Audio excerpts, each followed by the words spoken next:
छंदोगामात्य शेवटी इथं यायचं धाडस केलंच तुम्ही. करावं लागलं. अंगलटील का अंगलटील?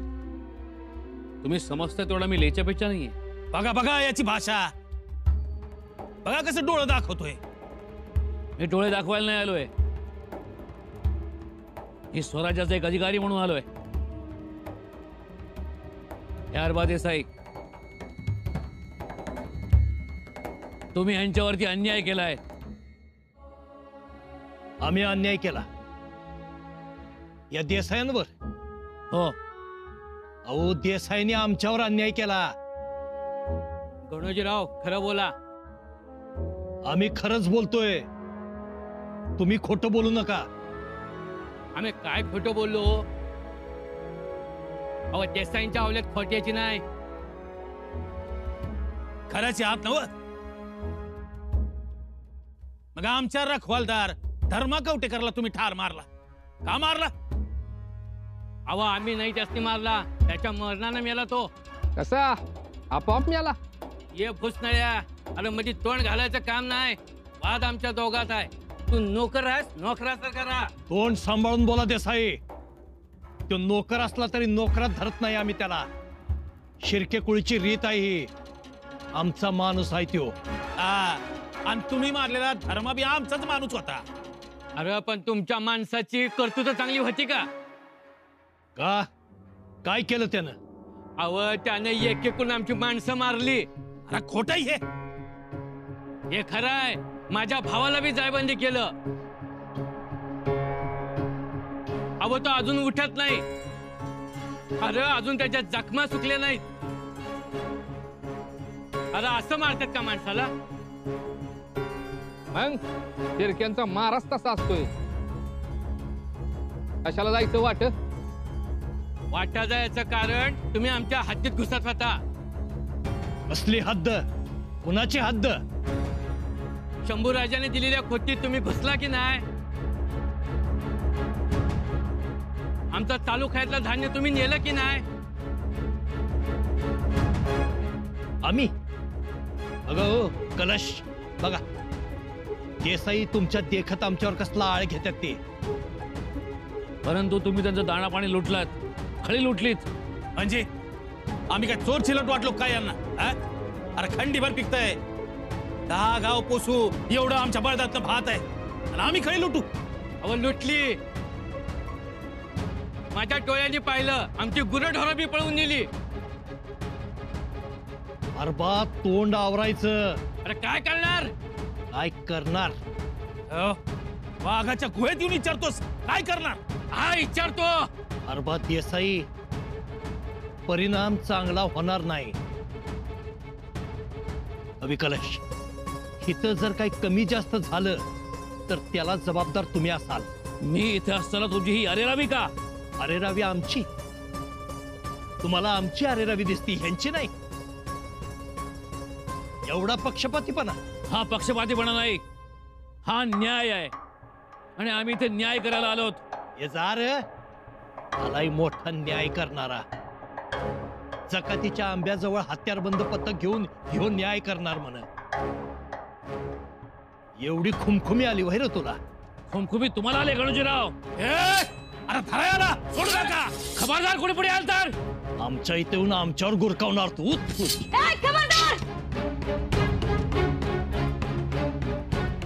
खबरदार तलवारी चालवल्यात तर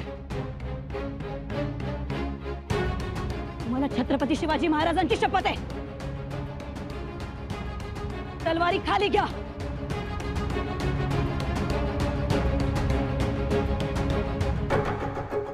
खाली घ्या तलवार.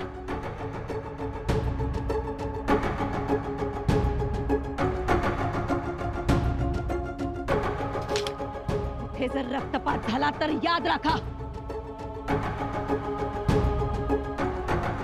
ही जागा, हा वाडा शिर्के कुळीचं पवित्र स्थान आहे.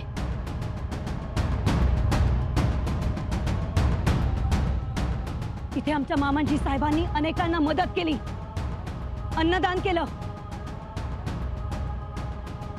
अनेकांना जगवलं, लोकांची लग्न लावून दिलीत. माझ्या या पवित्र स्थानी जर रक्तपात झाला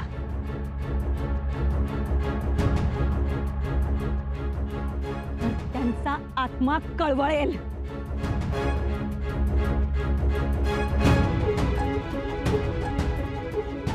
त्यांच्यासाठी शांत रहा.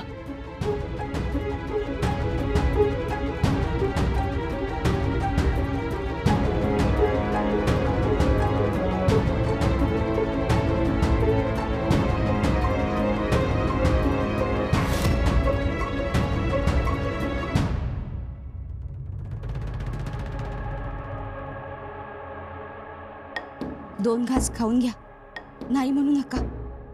भांडण करणाऱ्यांनी भांडण केलं, हमरी तुमरी केली आणि निघून बी गेलं. परतावापासून मी पाण्याचा एक घोट बी घेतला नाही. नको भामाबाई, खरंच नको. अहो खा, खाल्लं तर ताकद, नाही खाऊन कसं चालल? हे सगळं बघून अन्नाचा घास जाणार नाही आम्हाला. आमची अन्नावरची वासनाच उडालीये. नका जीवाला वाईट वाटून घेऊ. खा, ऐका आमचं. खरंच नको. हे बघा, आमचा शब्द मोडू नका तुम्ही. आम्ही नात्यानं तुमच्यापेक्षा मोठे आहोत. बघितलं ना, शिर्कीवाड्यासमोर कशा तलवारी निघाल्यात ते. उद्या काय लौकिक होणार. तरी नशीब तुम्ही ऐनवेळी आलात, नाहीतर रक्ताचं थारोळ झालं असतं बघा. बरोबरीनं समजावून सांगितलं आम्ही त्यांना. आपण कोण आहोत, आपलं खानदान काय, वाडवडील कोण, तुम्ही काय करताय. मुठीजुठीनं राहू, एकमेकांच्या सांगी वांगीनं राहू, जिव्हाळ्यानं राहू, मायेनं राहू. किती समजावून सांगितलं हो आम्ही त्यांना. शेवटी व्हायच्या त्या खून मारामाऱ्या झाल्याच. मामाबाई, काय हो हे.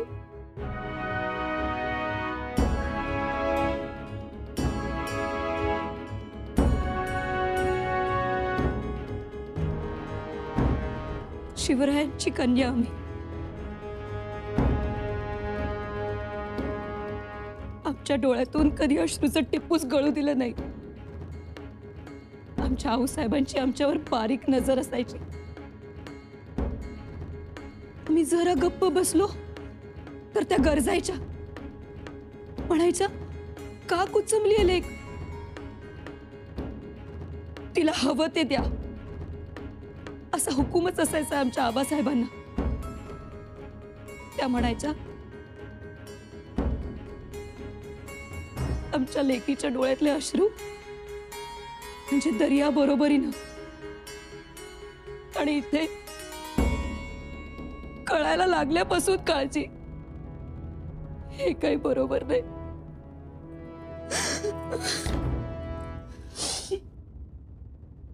होईल समजा, ठीक आहे. आता आलेत कविराज. आमचे हे कोणाला जुमानणार नाहीत. हे कविराज कोणाचंही ऐकणार नाही. हे सगळं कुठे जाऊन थांबणार आहे कोणास ठाऊक.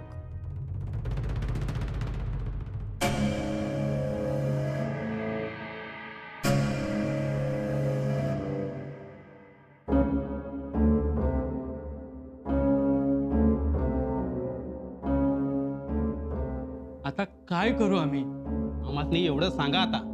म्हणजे आम्हाला न्याय मिळणार की नाही ते तरी सांगा एकदा. न्याय मिळणार.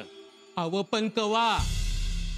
आपण स्वतःहून त्याच्या दारात गेलो होतो, काय झालं? दिली का दाद त्यानं? दाद देतील ते. तुम्ही जरा संयमानं घ्या. आम्ही संयमानच घेतोय. हा कसा संयम? तुम्ही त्या सरदार शेरक्यांच्या रखवालदाराला ठार मारलात. अहो मारलं म्हणजे जाणून बुजून नाही मारलं त्याला. कळवंडीत मेला तो. हो पण मेलाच ना तो. आणि त्यानंतर तुम्ही त्याला गवताच्या गंजीत जळून टाकलात. इथपर्यंत जायची काही गरज होती? तुम्हाला माहिती नाही कविराज, अहो त्या धर्माला आमची किती माणसं जायबंदी केली ती, हे नाही दिसतं तुम्हाला? हो, खरं तर मरायचंच बाकी होतो आम्ही सगळे. हे बघा, तुमच्याही चुका झाल्या आहेत. चुका? आमच्या काय चुका? आम्ही काही स्वतःहून त्याच्या शेत बांधायला गेलतो का? शृंगारपुरात काही बोलू नये, पण आता सांगतो, हे स्वराज्य आहे आणि स्वराज्याचे कायदे कानून असतात आणि ते सगळ्यांना समान असतात. तर कुणाची मनमानी चालणार नाही. म्हणजे आता आम्ही समजावं तरी काय? एवढं करून आम्हाला डापडताय तुम्ही. याचा अर्थ देसाई यांना न्याय मिळेल असं दिसत नाही. न्याय मिळणार, थोडा वेळ लागेल, पण तुम्हाला न्याय नक्की मिळेल. तोपर्यंत आपण सगळ्यांनी दमानं आणि धीरानं घ्यायला हवं.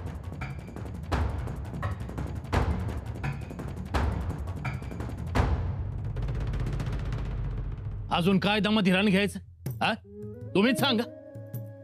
कान्होजी काका, अहो, तो कलुशा हिथं आला आणि हिथं येऊन त्यानं तलवार उपसावी. मला तर मोठा आश्चर्य वाटतंय. तुम्ही काय विमाना त्या कलुशानं असं करायला नको होतं. अब केलं नव्हतं त्या कलुशानं. इथं येण्याची कोणाची हिंमत नाही, पण हा आला. आला तर आला. जकातीच्या आंब्याजवळ हत्यार पण पथक ठेवलं. म्हणजे काय, आम्हाला मारायचं ठरवलं होतं काय त्याने? एवढी मी जास्त त्याची. अहो, आपण काय कमी आहे का कान्होजी काका? कमीचा सवाल नाही, पण त्यानं इथं येऊन आपल्या दारात येऊन तमाशा केला ना. बघणाऱ्यानं तो बघितला. काय राहिलं शिरक्यांचं? उद्या कोणी बी इथं येईल आणि जोर बैठका काढून दंड तोपटून जाईल. सहन करायचं का? अहो, कोण सहन करल? तुम्ही. आपल्या धर्मा कावटेकराचा मुडदा पाडला आणि त्या देसाईनं त्याला पेंड्यात जाळला. काय केलं आपण? सहनच केलं ना. हे बघा कान्होजी काका, आजवर कधी शिर्क्यांनी सहन केलेलं नाही, इथनं पुढे बी करणार नाही. आणि वर परत तो हरबा देसाई सुसाट दिवाना काळ्याचं पांढरं करून मोकळा झाला. आपण बसलोय संताप करत, नुसतंच संताप. असं नाही आहे. अहो, मग कसं? हे पुढ्यात वाढून ठेवलेलं दिसत होतं मला, म्हणून तुम्हाला मुकर्रब खानाकडे घेऊन गेलो होतो. एकदा का तो आपल्या पाठीशी कळला असता ना, तर कोणाची टाप नव्हती आपल्या वाटाला जाण्याची. का धर्मा कवटेकरला कधीच बाजावा तसा बाजला आणि मारला. कसाही असला तरी आपला शेत राखणदार होता तो. आणि यो कलुशा इथं न्याय करायला. म्हणजे काही दिवसापूर्वी त्यानं शृंगारपुरात तुकडं मोडलं होतं हे विसरला तो. छंदोगामात्य झालाय तो हुशारी धावतोय. तुम्ही मला काय विमाना गणोजीराव, पण त्याचा स्वभाव ना घुशीसारखा. कुठं बी जाऊ द्या, घरात दारात देवळात शेतात कुठं बी न्या. दिल्ली आग्र्याला न्याला ना तरी तो बिळ पाडणार. मग आता काय करावं म्हणता? आता तुम्ही काही करू नका, फक्त मला होकार द्या. मी त्या कलुशाला वाटणीवर आणतो.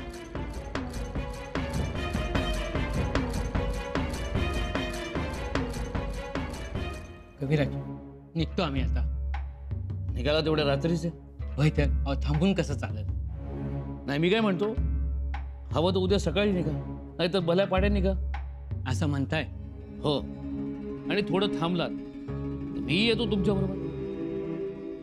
गणोजीरावांना भेटतो, 2 गोष्टी समजून घेतो. काय उपयोग नाही त्याचा. नाहीत ऐकणार ते. ऐकतील हो, ऐकतील. का नाही ऐकणार? त्यांना स्वराज्याची शिस्त ठाऊक आहे आणि ते स्वतःला स्वराज्याचे पाईक समजतात. मग बघा आता, तुम्हाला बी असं वाटतंय तर एकदा बघा आजमावून. ठीक आहे, थांबा. कविराज खात झाला. काय झालं? पागा झाली आपली.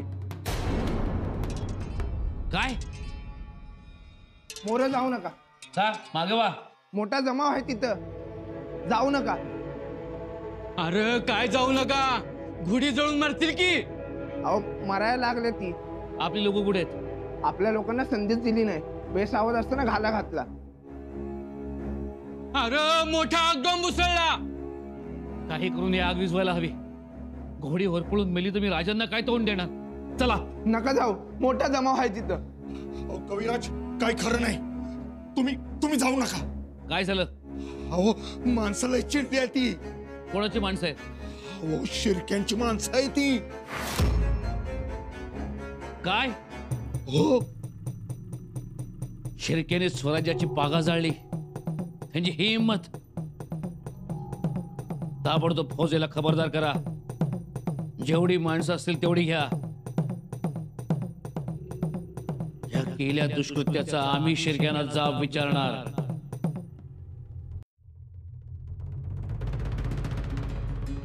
महाराज, या राणी साहेब, महाराज, आमच्या कानावर काही भलत्याच गोष्टी येत आहेत. खऱ्या आहेत त्या? दुर्दैवानं खऱ्या आहेत. आपली स्वराज्याची पागा जाळली गेली. आपली अश्वलक्ष्मी होरपळून मेली. महाराज, आणि ही जाळपोळ करणारी माणसं आपली होती. आपली होती म्हणजे?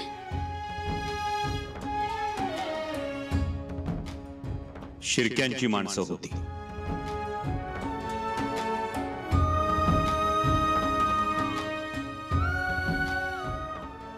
ईश्वरा, काय हो हे महाराज? आमच्या एवढ्या जवळच्या, आमच्या माहेरच्या माणसांनीच असं करावं? आम्ही शर्मिंदे आहोत.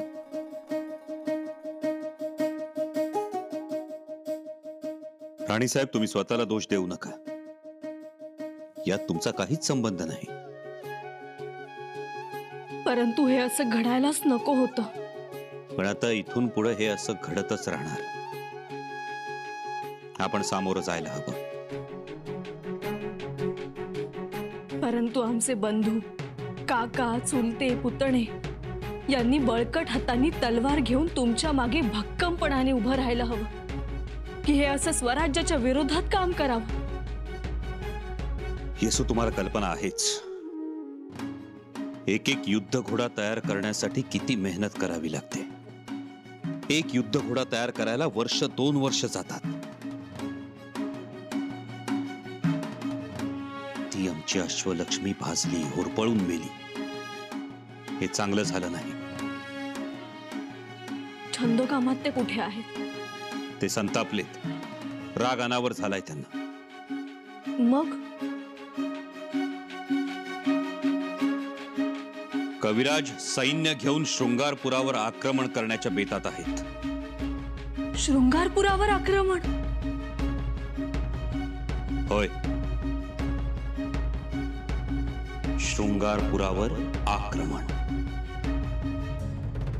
प्रसंग बाका आहे म्हणून मनमानी करणं योग्य नाही. ज्यांना आपलं म्हणावं तेच पारखे होतात. स्वराज्याचं अहित करतात. गनिमांच्या तळावर जाऊन औरंगजेबाला कुर्निसात करतात. महाराज, येसू, त्यांना वाटतं की जे हवंय ते औरंगजेबाकडून मागून घ्यावं. परंतु त्यांना हे ठाऊक नाही की औरंगजेब स्वराज्य कधीच जिंकू शकणार नाही. खरंय. आणि त्याला जर स्वराज्य जिंकायचं असतं तर तो 8 वर्ष ताटकळत बसलाच नसता. येसू, अहो, हे राज्य रयतेचं आहे. हे राज्य व्हावं म्हणून रयतेनं आपल्या प्राणांची कुरवंडी केली आहे. अगदी वराड खानदेश पासून ते जिंजी, तंजावर, बंगळूर पर्यंत लढणाऱ्या बारगिरांचं हे राज्य आहे.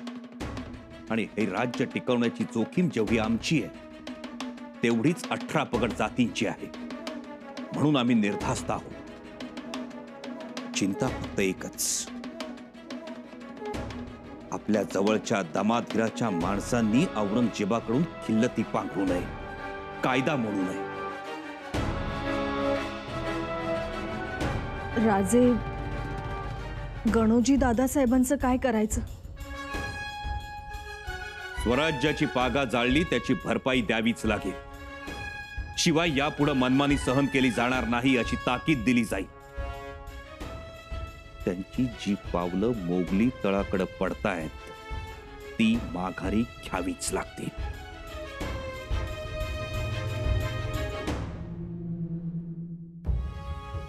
आता काही झालं तरी माघार नाही. त्या कलशाला धडा शिकवणारच आम्ही. सोडणार नाही. त्याचं जगणं मुश्किल करून टाकू. आयत्या बिळातला नाग झालाय त्यो. त्याच्या शेपटाला धरून त्याला बिळातनं बाहेर काढू आणि आम्हाला जाब विचारतोय काय? आम्हाला एक वेळा आम्ही गप्प बसू. आमच्यावर माया करणारी आमची माणसं गप्प बसतील नाही. ठिणगीत त्यानं टाकल्या. आता त्याची आग भडकलेली बघल त्यो.